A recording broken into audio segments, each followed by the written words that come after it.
Terus bagaimana hubungan dengan anak saya yang sekolah di pesantren, Pak? Ini mau nanya. Yang ketiga adalah Selanjutnya Ustadz, Bagaimana pertanyaan dari Nur hukumnya Hamid di makanan dan Yogyakarta. uang Dengan siapa makan di mana? yang diberikan oleh mahasiswa Padang yang di akan Tangerang. ujian Baik, silakan Ibu. seminar?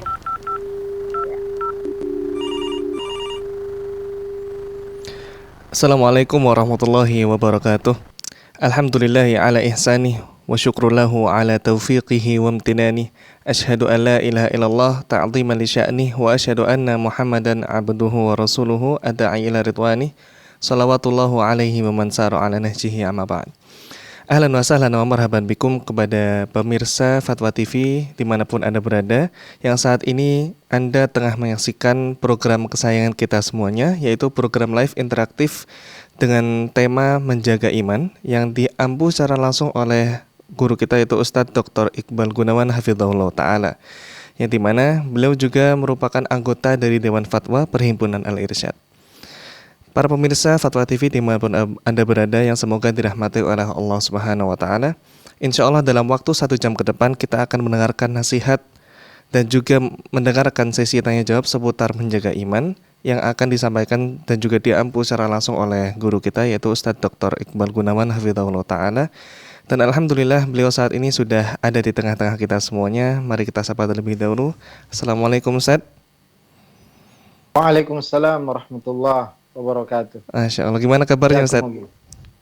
Sehat, alhamdulillah. Alhamdulillah. Mana teman-teman di Jember? Sehat semua ya? Alhamdulillah sehat Ustadz, Masya Allah. Ini antum sedang di mana Ustadz? Di Maros, Sulawesi Selatan. Masya Allah. Teman-teman di sana insya Allah sehat Ustadz ya? Alhamdulillah. Alhamdulillah. Baik, barakallahu fikum Ustadz.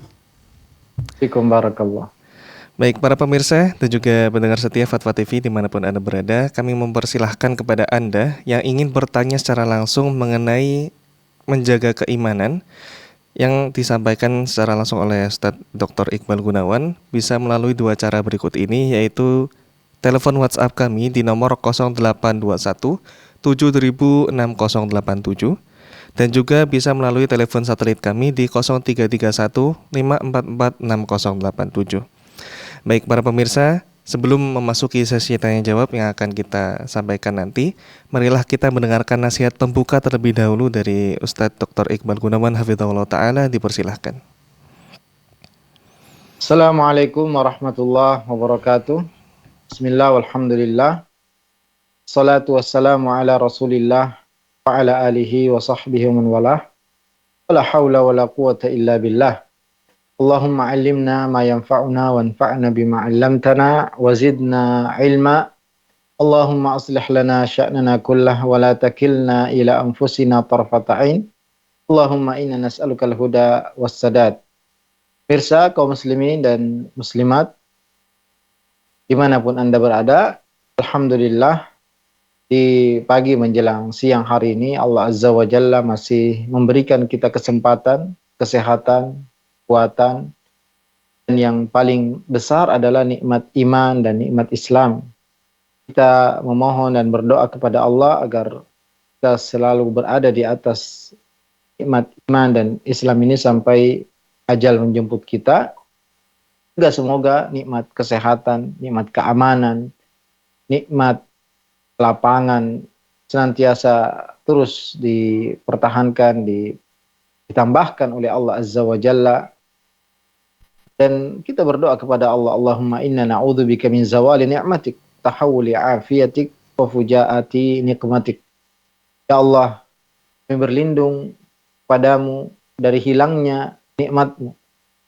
Min zawali nikmatik wa tahawuli afiatik, berubahnya keselamatan, kedamaian, yang kesehatan yang Engkau karuniakan kepada kami, wa fujaati nikmatik, dan azabmu yang tiba-tiba. Karena tentunya kita tidak bisa beribadah dengan baik, dengan sempurna, tanpa keamanan. Karena nikmat aman, nikmat yang sangat besar yang Allah Azza wa Jalla karuniakan kepada hamba-hambanya. Allah ingatkan kepada manusia di dalam Al-Quran, alladzi at'amahum min ju'i wa amanahum min khauf. Yang Allah Subhanahu wa Ta'ala memberikan mereka makanan dari rasa lapar dan keamanan dan rasa takut. Kata Nabi SAW, man asbaha minkum mu'afan fi jasadihi aminan fi sirbihi indahu qutu yaumi faka'annama hizat lahu dunya bihadzafiriha. Siapa yang bangun pagi dalam kondisi sehat badannya, aman di tempat tinggalnya, dan dia punya makanan hari itu, maka seakan-akan semua nikmat dunia telah digiring untuknya. Maka kita selalu berdoa kepada Allah Azza wa Jalla agar nikmat keamanan, nikmat afiat, keselamatan ini terus ya kita rasakan, kita nikmati. Dan juga kita mohon kepada Allah nikmat penglihatan, nikmat pendengaran, dan semua nikmat-nikmat Allah ya agar terus bertahan. Dan caranya adalah dengan kita bersyukur, ya, menjaga, la in syakartum la azidannakum.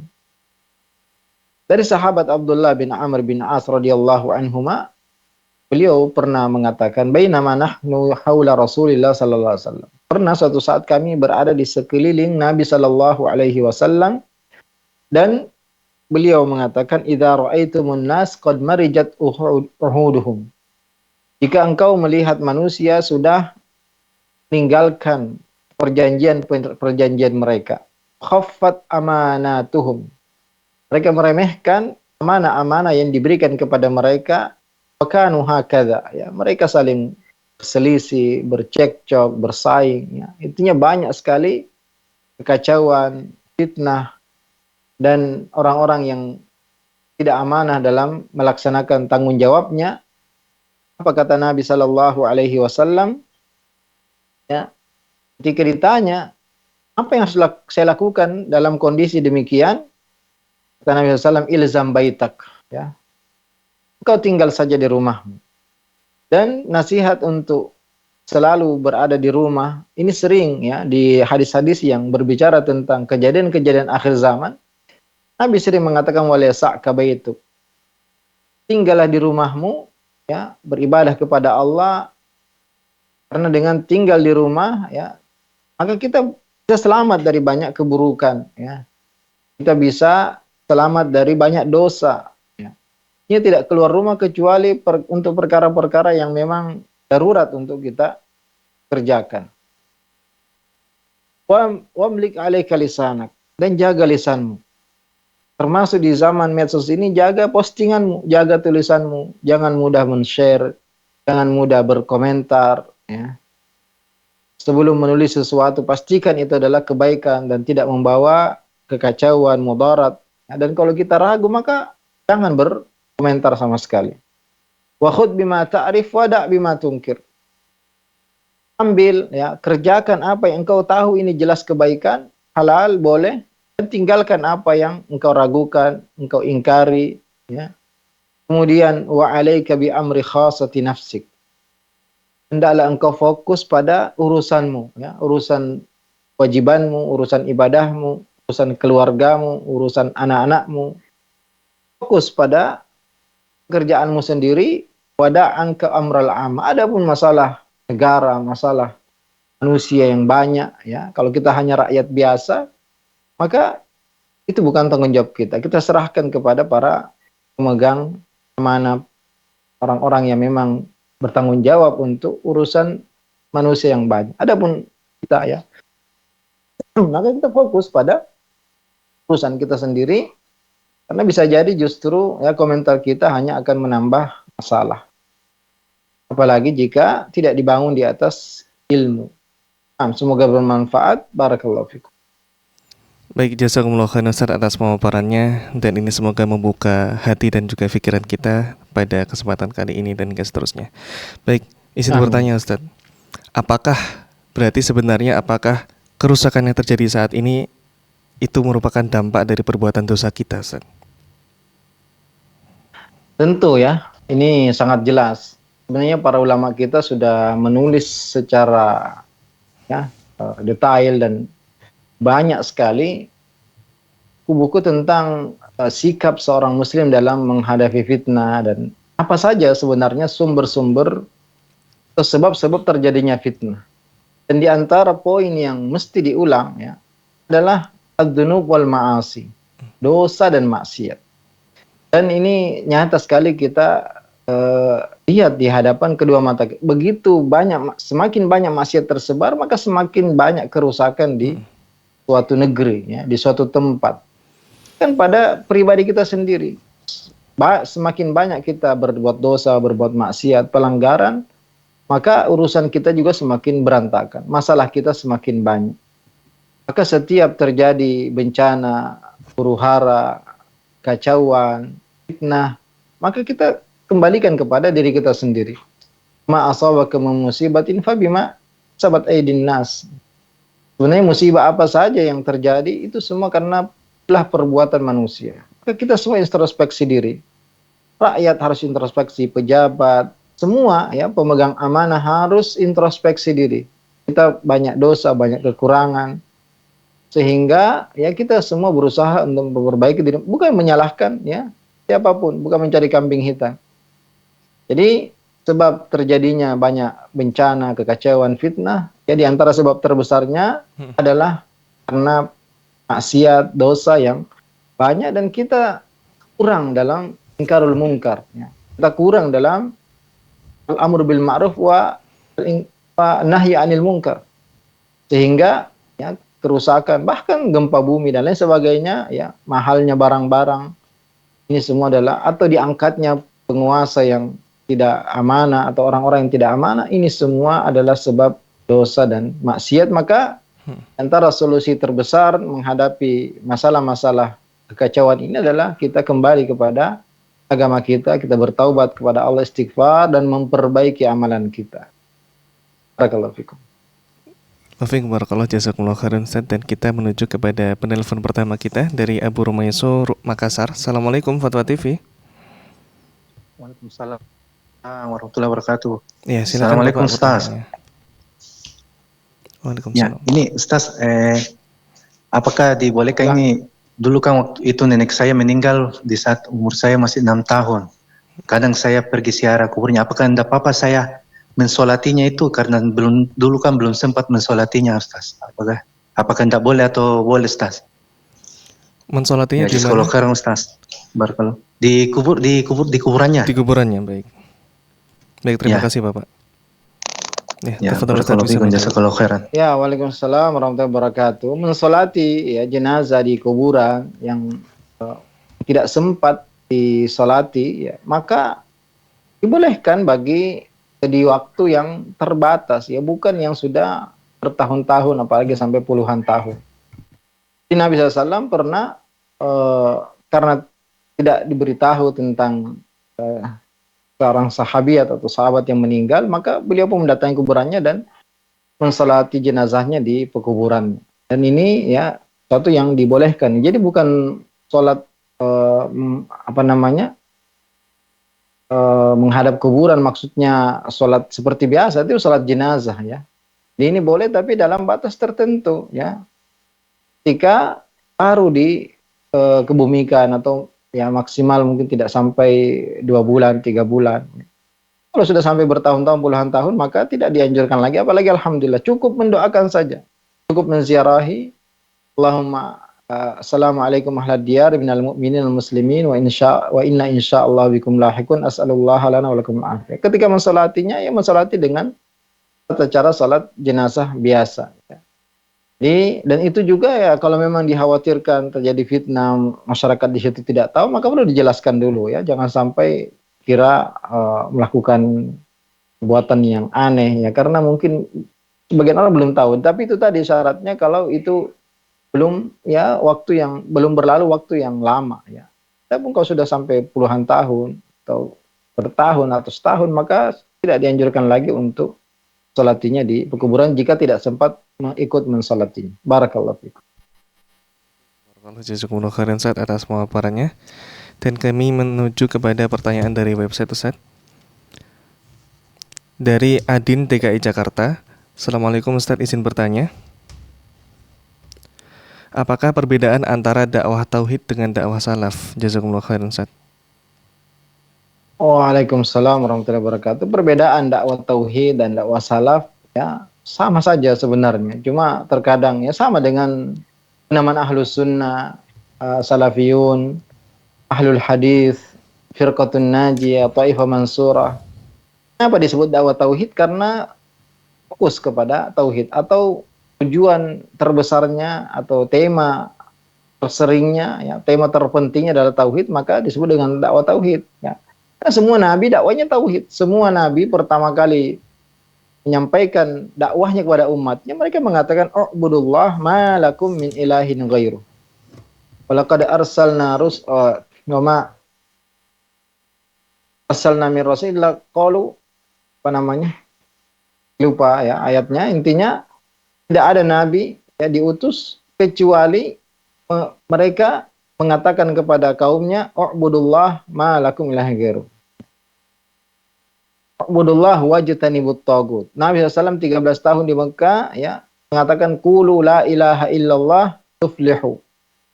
Jadi semua nabi, ya, semua rasul, maka tema dakwah utamanya adalah tauhid. Makanya disebut dengan dakwah tauhid. Ya.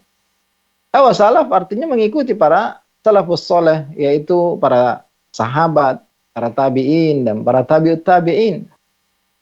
Yang ya mereka juga tentu yang paling penting adalah memurnikan tauhid. Ya. Mengajak manusia beribadah hanya kepada Allah Azza wa Jalla, dan mengikuti ya sunnah Nabi SAW. Makanya juga kadang disebut dakwah sunnah, dakwah tauhid, dakwah salaf. Ya.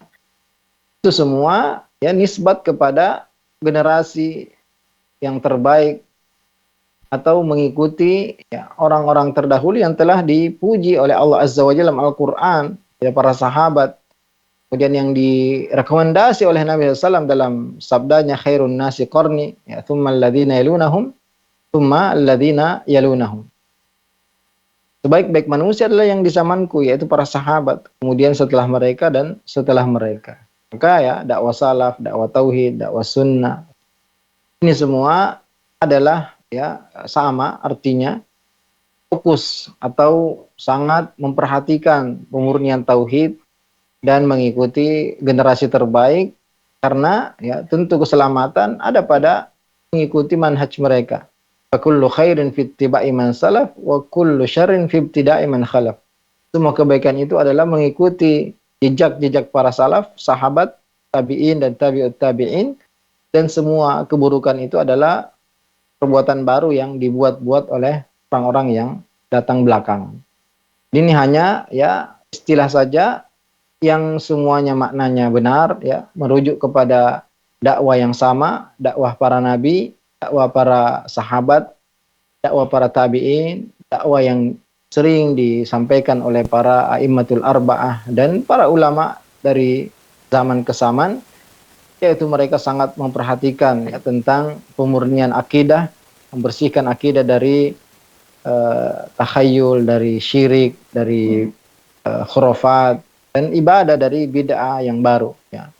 Jadi sama saja yang dimaksud dengan dakwah tauhid, dakwah salaf ya adalah memperhatikan masalah tauhid dan juga mengikuti generasi terbaik di umat ini. Barakallahu fikum. Barakallahu jazakumullahu khairan Ustaz atas pemaparannya. Baik Ustaz, izin kami menyampaikan pertanyaan lagi dari website dari Abu Abdillah Aditama asal Jawa Tengah. Assalamualaikum warahmatullahi wabarakatuh. Afwan Ustaz, izin bertanya. Ana seorang pedagang bakso keliling pakai motor ya, keliling dengan motor, terkadang merasa dilema jika ada pesanan bakso untuk acara-acara tertentu seperti tahlilan, sedekahan ataupun semacamnya yang kita ketahui memang tidak ada tuntunannya dalam agama.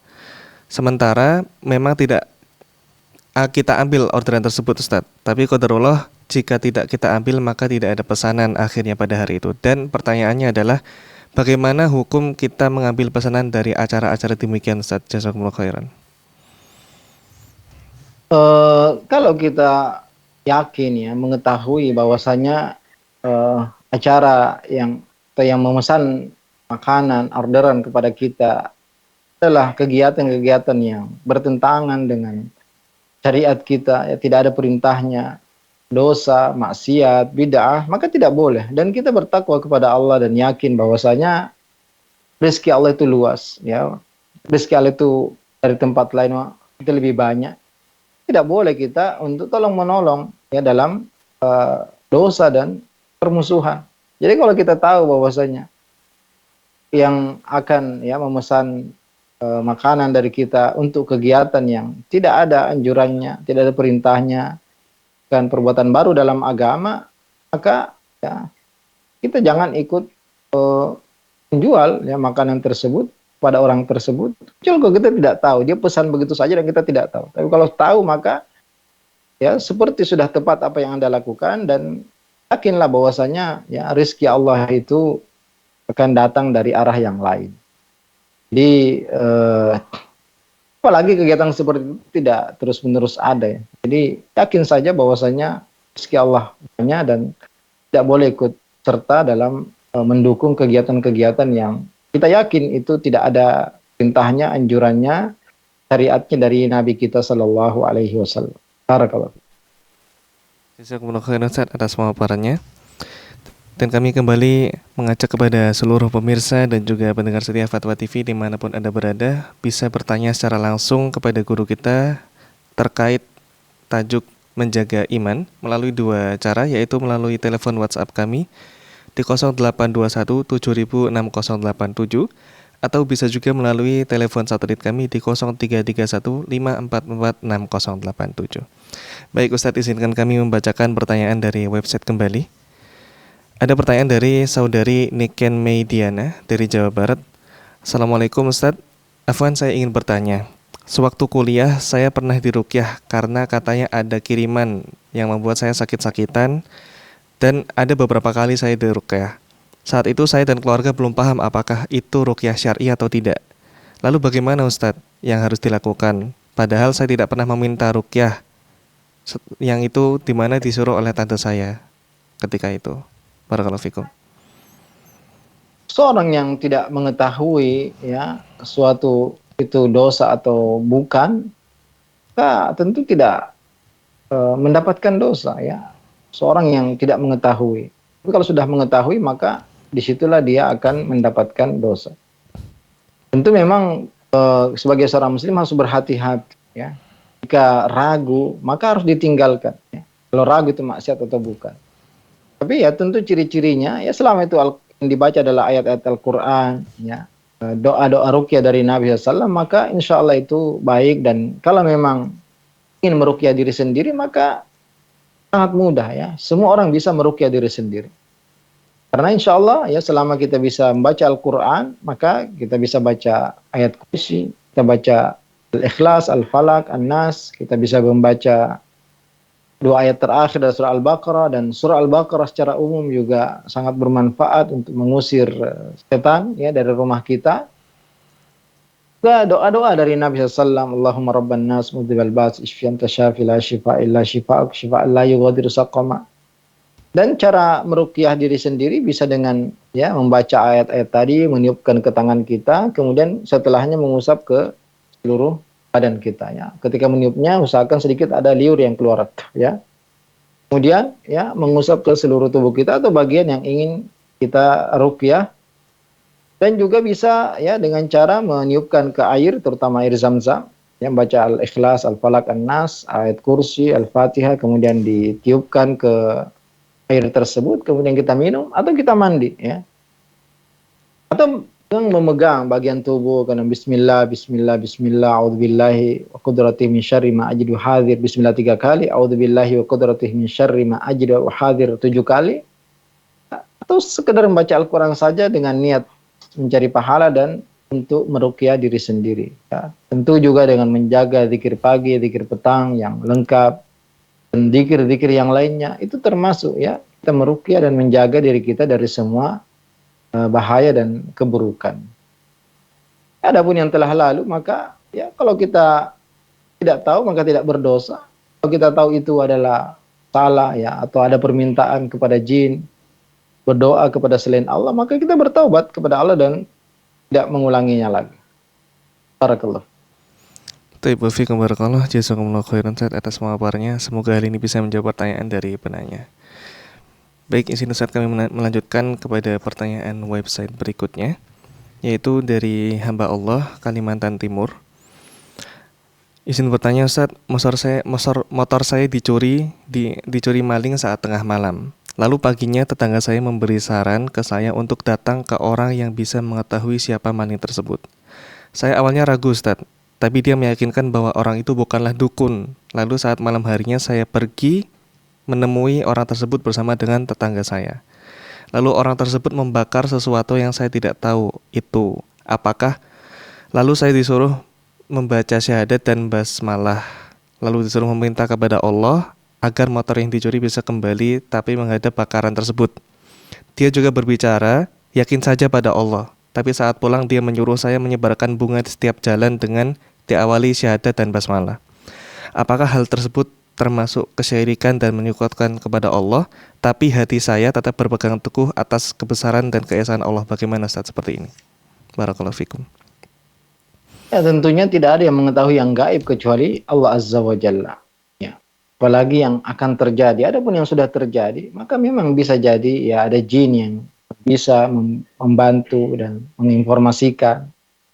Dan tentunya tidak boleh kita bermuamalah dengan orang-orang yang bermuamalah dengan jin, apalagi ya dia melakukan praktek-praktek yang tidak jelas, membakar sesuatu atau ya ini amalan yang bid'ah, setiap melewati sesuatu bunga kemudian mengucapkan la. Kalau itu yang diperintahkan jelas asyhadu alla ilaha illallah wa asyhadu anna muhammadar rasul, ini jelas kata yang baik, tapi mengkhususkan ya pada setiap, apalagi menghadap ke arah tertentu, benda tertentu, kemudian di tempat tertentu, ini perbuatan baru, perbuatan bid'ah ya, yang bisa membuat semakin ya jauh dari maka yang harus dilakukan adalah berdoa kepada Allah. Tidak boleh mendatangi siapapun, dukun, orang pintar, paranormal atau apa saja. Doa kepada Allah, baca ketika kehilangan sesuatu yang berharga, innalillahi wa inna ilaihi rajiun, Allahumma jurni fi musibati wa akhlif di khairan minha. Ya Allah, berikanlah aku ganjaran atas musibah ini dan gantikan aku dengan yang lebih baik darinya. Ya, jadi perbuatan yang Anda lakukan ya jelas bertentangan dengan syariat, tidak perlu mendatangi siapa saja kecuali mendatangi mungkin polisi atau yang punya CCTV yang itu jelas ya dibolehkan ketika kita menggunakan teknologi ya. Kita melihat CCTV siapa yang datang. Tapi mendatangi orang yang tidak terlibat sama sekali ya. Kemudian itu hanya pembodohan ya, pembodohan. Apalagi dia melakukan sesuatu yang tidak jelas ya, membakar, kemudian menyuruh mengucapkan ucapan tertentu setiap melewati bunga, ini adalah perbuatan yang ya kalaupun tidak sampai syirik adalah bid'ah ya, khurafat ya, sehingga tidak perlu memperdulikan ya orang-orang seperti itu. Ketika Anda menghadapi masalah, musibah, maka mintalah kepada Allah Azza wa Jalla agar mendapatkan pahala, digantikan lebih baik dan diringankan musibah. Barakallahu fikum. Taib wa fikum barakallahu, jazakumullah khairan Ustaz atas pemaparannya. Dan kita menuju kepada penelpon berikutnya, Ustaz. Baik, kita menuju kepada pertanyaan dari website lagi, Ustaz. Dari saudari Akila Salsabila dari Jawa Timur. Assalamualaikum Ustaz, izin bertanya.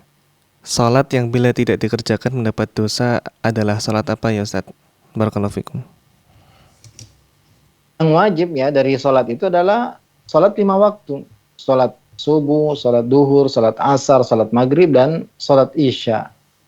Adapun selainnya maka tidak ada yang wajib ya, kecuali seorang bernazar ingin sholat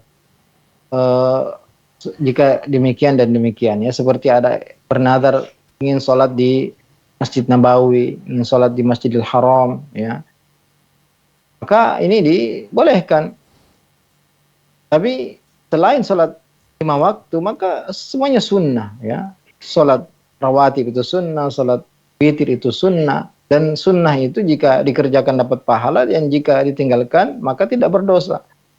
Yang mendapatkan dosa besar, bahkan terancam agamanya, terancam keluar dari Islam adalah orang yang tidak sholat wajib, sholat duhur, sholat maghrib, sholat asar, sholat isya ya. Subuh, duhur, asar, maghrib, isya ini adalah 5 salat wajib yang apabila ditinggalkan bukan hanya ya berdosa, tapi bahkan Nabi SAW mengatakan baina al-abdi wa bainal kufri tarkus shalah ya. Beda antara orang muslim dan non muslim itu adalah meninggalkan salat. Makin sangat berbahaya sekali ya. Terancam agamanya dan bisa keluar dari Islam jika meninggalkan sholat 5 waktu dengan sengaja tanpa uzur. Ya. Kecuali Anda ya dalam kondisi haid, maka tidak boleh sholat dalam kondisi haid. Ya. Tapi di luar ya kondisi tersebut atau belum balik ya. Kalau sudah balik maka wajib untuk melaksanakan semua sholat. Bahkan sebelum balik pun ya. Umur 7 tahun sudah disuruh sholat. Umur 10 tahun maka kalau tidak sholat bisa dihukum, dipukul ya oleh orang tuanya, walinya. Jadi kalau yang ditanyakan sholat apa yang bila tidak dikerjakan mendapatkan dosa adalah sholat yang wajib. Adapun sholat sunnah maka dikerjakan dapat pahala, maka ditinggalkan tidak mendapatkan dosa. Barakallahu fikum. Waalaikumsalam barakallahu jazakumullah khairan Ustaz atas pemaparannya. Semoga ini menjawab pertanyaan dari website dan izin melanjutkan kepada pertanyaan berikutnya. Namun sebelumnya kami mengajak kembali kepada seluruh pemirsa Fatwa TV dimanapun Anda berada yang ingin bertanya secara langsung terkait menjaga keimanan yang diampu oleh guru kita yaitu Ustadz Dr. Iqbal Gunawan Hafizahullah Ta'ala, bisa bertanya melalui 2 cara, yaitu cara pertama melalui telepon WhatsApp kami yaitu di 0821 706087, dan Anda semua bisa bertanya juga melalui telepon satelit kami di nomor 0331 544 6087. Baik Ustadz, izinkan kami melanjutkan kepada pertanyaan website berikutnya Ustadz. Dari Saudara Alam, Sumatera Barat. Assalamualaikum, izin bertanya Ustadz, hukum berdiam diri di rumah orang tua yang masih mendengarkan dan juga menonton sesuatu yang haram bagaimana Ustadz? Barakallahu fikum. Waalaikumsalam warahmatullahi wabarakatuh.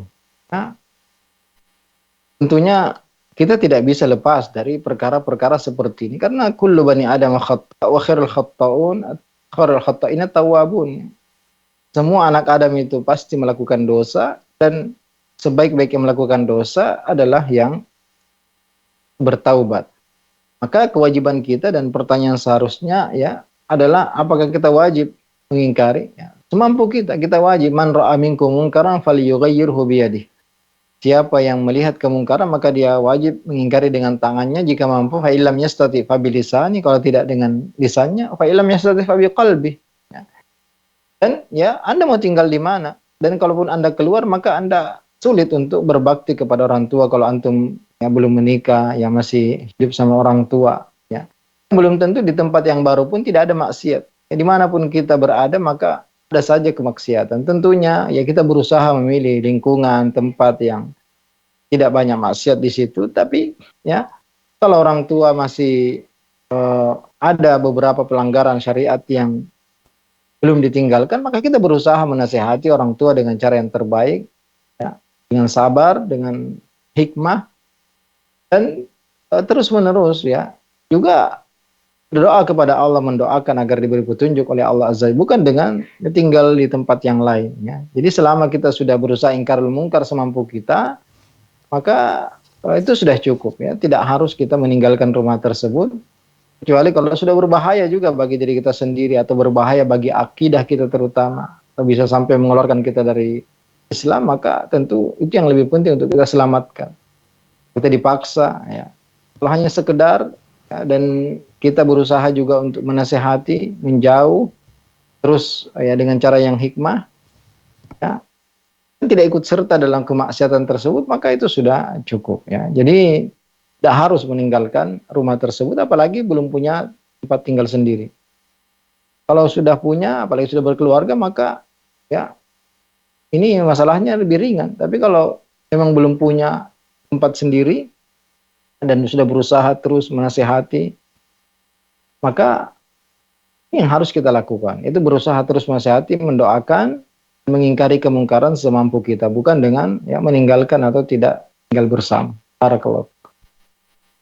Barakallahu jazakumullah khairan atas pemaparannya.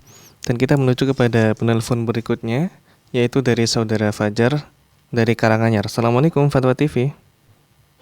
Waalaikumsalam warahmatullahi wabarakatuh. Ya, silakan pertanyaannya. Assalamualaikum Ustaz. Waalaikumsalam warahmatullahi wabarakatuh. Betul. Ana mau tanya Ustaz soal was-was. Ketika kita diserang was-was saat wudu maupun sholat, seakan kita itu buang air, buang apa angin gitu loh Ustaz, kentut gitu. Iya. Itu bagaimana mencikapi was-was tersebut? Apakah kita menggubrisnya atau kita gimana ya? Tidak apa Mengabaikannya istilahnya ya. mengapa Iya. mengabaikannya lah intinya. Gitu. Kadang itu kalau diabaikan itu tambah was-was gitu. Kalau mengabaikan itu was-wasnya tambah kenceng gitu, kuat gitu Ustaz. Gitu Ustaz. Mohon pencerahannya. Jazakallahu khairan. Assalamualaikum warahmatullahi wabarakatuh. Waalaikumsalam warahmatullahi wabarakatuh. Assalamualaikum warahmatullahi wabarakatuh. Ya itu tugasnya setan. Itu kerjanya setan berusaha membuat kita selalu ragu-ragu, membuat kita kesulitan, ya. Maka kaidahnya al-yakin la yazulu bisyak. Kalau memang jelas, ya, al-aslu waqa'u makana ala makana. Kalau jelas kita yakin kita sudah berwudu, maka batalnya wudu ini tidak terjadi sampai kita yakin benar-benar ya keluar angin atau ada bau. Makanya Nabi SAW mengatakan dalam hadis la tansarif hatta tasma'a sautan aw tajida rihan. Ya, ketika engkau salat, maka jangan batalkan salatmu kecuali benar-benar engkau mencium bau atau mendengar suara, ya, mendengar suara buang angin. Sampai seperti itu, ya. Padahal mungkin belum tentu kita bisa sampai mencium. Jadi kalau tidak ada keyakinan, hanya keraguan-raguan, maka tinggalkan. Nah itu tidak akan ada habisnya. Setelah Anda wudhu lagi, maka akan terus digoda, oh batal. Maka cukup, ya, sekali saja, yakin, berwudhu, kemudian segera sholat, dan tinggalkan semua was-wasa, perbanyak zikir kepada Allah Azza wa Jalla, ya, agar dijauhi dari semua rasa was-was. Karena tidak akan habis, ya, tidak akan berhenti. Tinggalkan, ya. Jangan digubris, ya, diabaikan saja, ya, karena sesuatu, ya, itu kalau kita yakin, ya, kita sudah berwudu, kita sudah mandi besar, umpamanya kalau kita junub, maka artinya kita sudah suci, ya. Jadi dan kapan kita keluar, ya, betul-betul ketika kita yakin, ya, benar-benar yakin, bukan hanya keraguan-raguan, bukan hanya was-was. Bahwasanya benar-benar kita sudah buang air kecil atau sudah buang air besar atau ya keluar angin, lalu kita kemudian memperbaharui wudhu kita lagi. Kalau itu kita terus ikuti, maka tidak ada habisnya. Mungkin setelah takbir pertama kita keluar wudhu lagi, kemudian kita pergi sholat lagi, kemudian mungkin rakaat pertama, mungkin rakaat kedua, kita akan keluar lagi, dan begitu seterusnya, tidak ada habisnya, maka cukup, ya. Kecuali memang orang yang punya masalah salasil baul, atau memang terus-menerus keluar kentutnya, ya dia wudhu ketika sudah masuk waktu sholat. Tapi pertanyaannya, nanya sepertinya ya tidak maksudkan itu, bukan orang yang memang terus-menerus keluar angin atau keluar air dari maluannya, tapi hanya bisikan-bisikan setan.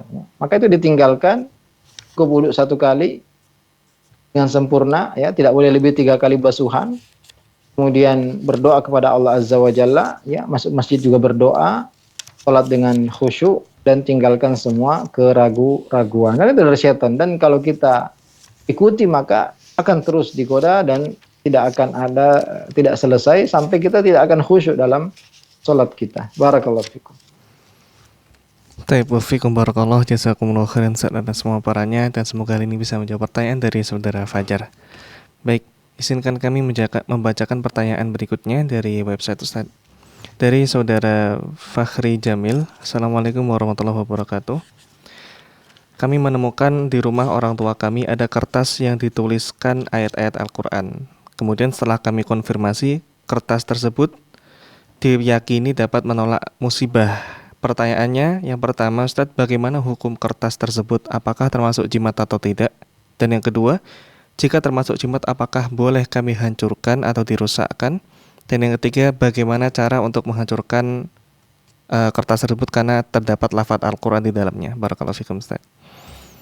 Ya, kalau jelas itu hanya ayat-ayat Al-Quran, memang sebagian ada yang membolehkan, tapi pendapat yang lebih kuat, ya, dari apapun jimat itu tidak boleh karena bisa membuat, ya, terhinakan ayat-ayat Al-Quran tersebut.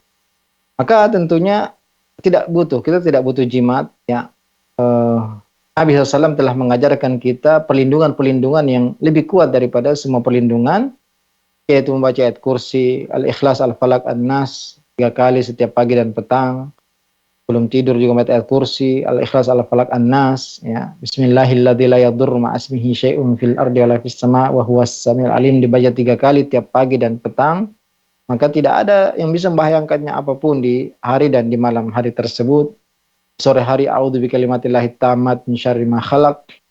Dan semua ya zikir-zikir Allahumma inni as'alukal afwa wal afiyata fi dini wa dunyaya wa ahli wa mali. Allahumma astur aurati wa amin rawati. Allahumma ihfazni, ya Allah jagalah aku min baini yadayya min khalfi wa an yamini wa an shimali. Jaga aku dari depanku, dari belakangku, dari kananku, dari kiriku, min fawqi wa a'udzu bi'azamatika an ughtala min tahti. Aku berlindung dari tasku dan dari bawahku. Ke semua arah kita minta perlindungan kepada Allah Azza wa Jalla. Kata para ulama kita, ya, membentengi diri dengan zikir pagi dan petang ini lebih kuat daripada baju besi yang digunakan. Itu semua sudah cukup, ya. Jadi kalau memang itu ayat Al-Quran yang diyakini atau jimat, maka harus dihancurkan, dan caranya adalah dengan membakarnya atau menimbunnya di tanah yang insya Allah aman dari penghinaan, ya, jauh dari tempat sampah, sampai insya Allah benar-benar hancur nanti. Ya. Kalau membakar pun dibakar sampai benar-benar tidak ada tersisa lagi, jangan sampai tercampur dengan sampah yang lain. Ya. Dan membakar ayat Al-Quran bukan berarti menghinakan Al-Quran, karena itu dilakukan dulu oleh sahabat Utsman ketika menggabungkan manusia dalam satu mushaf, maka yang lain itu dibakar supaya tidak terhinakan. Ya. Jadi untuk menjaganya justru dengan dibakar, bukan niat menghinakannya, tapi dengan niat agar tidak terhinakan, tidak tercecer, tidak diinjak, tidak tergabung dengan sampah. Maka 2 cara ini disebutkan oleh ulama kita, ya, kalau itu lafaz ada nama-nama Allah atau hadis Nabi atau potongan-potongan ayat, maka dimusnahkan dengan cara membakarnya atau menimbunnya di tanah yang bersih, di tempat yang aman. Insya Allah akan, ya, nanti hancur sendiri. Barakallahu fikum. Barakallah, jazakumullah Tapi kalau khairan. jimat itu ada buhulnya, ya, ada atau mungkin terkait dengan sihir, maka itu harus dilepas kemudian dimusnah dengan dibakar. Barakallahu fikum. Baik Ustaz, jazakumullah khairan. Baik, jazakumullah khairan Ustaz atas pemaparannya. Semoga hal ini bisa menjawab pertanyaan dari penanya sebelumnya. Dan kami mengajak kembali kepada seluruh pemirsa dan juga pendengar setia Fatwa TV dimanapun Anda berada yang ingin bertanya secara langsung pada sesi kali ini terkait menjaga keimanan kita, yang diampu secara langsung oleh Ustadz Dr. Iqbal Gunawan Hafizahullah Ta'ala, bisa melalui 2 cara, yaitu cara pertama bisa melalui telepon WhatsApp kami di 0821 706087, atau bisa juga melalui telepon satelit kami di 0331 5446087. Baik Ustadz, izinkan kami membacakan pertanyaan berikutnya dari website.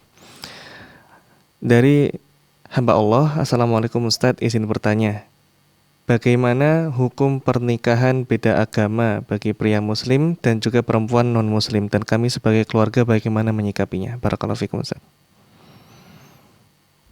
Ya, kalau prianya muslim dan wanitanya kitabiyah, ahlu kitab, Yahudi atau Nasrani, maka ini dibolehkan. Ta'amul ladzina utul kitaba halal lakum wa ta'amukum lakum.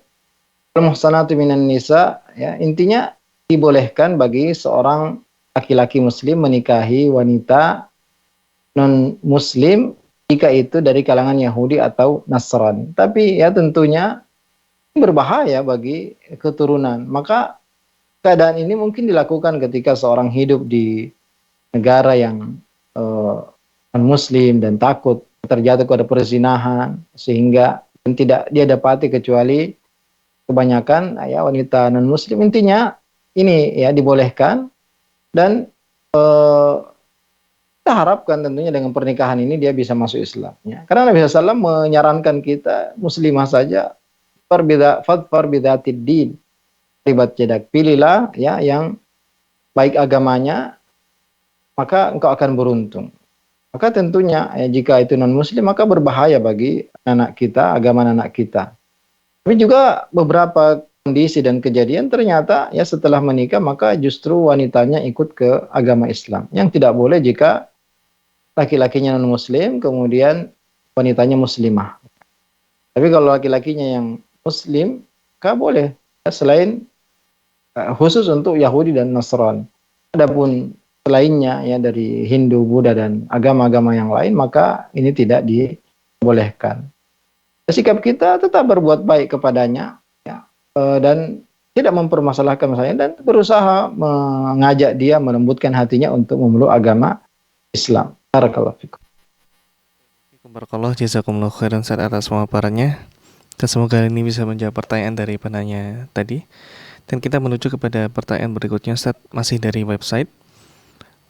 Assalamualaikum Ustaz, izin bertanya, bagaimana cara menerima takdir ketetapan dari Allah dengan ikhlas, dan terus apakah kita boleh berdoa untuk diri kita ketika sedih atas ketetapan Allah? Barakallahu fikum Ustaz. Gimana? Diulang pertanyaannya. Baik, izin kami ulangi. Bagaimana cara menerima takdir ketetapan dari Allah dengan ikhlas, dan apakah kita boleh berdoa untuk diri kita ketika sedih atas ketetapan yang Allah berikan kepada kita? Seperti itu Ustaz. Ya, agar kita ikhlas dalam menerima ketetapan Allah Azza wa Jalla, maka ya, kita harus sadar bahwasanya semua yang terjadi itu tidak mungkin berubah.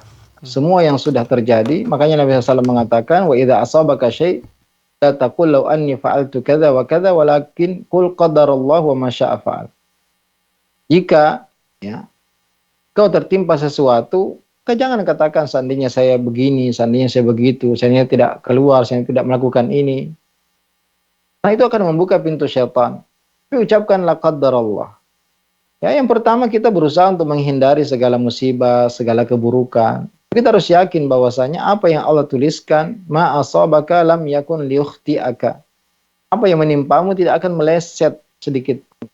Ma akhta'aka lam yakun liyusibak. Yang bukan takdirmu tidak mungkin engkau dapatkan. Ya, dan kita harus sabar. Karena Nabi SAW mengatakan, ajaban li amril mu'min. Sungguh istimewa urusan orang beriman. In asabahu sarra'u syakar. Kalau dia mendapatkan kebaikan, kebahagiaan, nikmat, maka dia bersyukur. Fakana khairallahu wa asabatuhu dharra sabar. Fakana khairallahu. Kalau dia mendapatkan musibah, maka dia bersabar, maka itu baik baginya. Jadi caranya agar kita ikhlas, ya, agar kita bisa bersabar. Pertama, jika musibah itu bukan terkait agama kita, bukan musibah dalam agama kita, tapi musibah urusan dunia, ya, urusan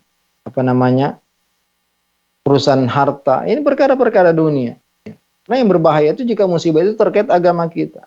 Nah, maka kita harus bertaubat kepada Allah Azza wa Jalla. Ada urusan dunia, maka itu ringan. Yang kedua, itu akan menjadi penghapus dosa dan pengangkat derajat kalau kita bersabar. Jadi, apapun musibah yang menimpa kita, bahkan rasa sedih, bahkan duri yang menusuk tubuh kita, maka itu semua adalah penghapus dosa dan pengangkat derajat kalau kita sabar. Dan yang berikutnya adalah kita melihat orang yang musibahnya lebih berat. Karena tidak mungkin ada musibah kecuali ada orang lain yang tertimpa musibah yang jauh lebih berat daripada yang menimpa kita. Dengan tiga hal ini maka akan terasa ringan, ya, musibah apapun yang menimpa kita.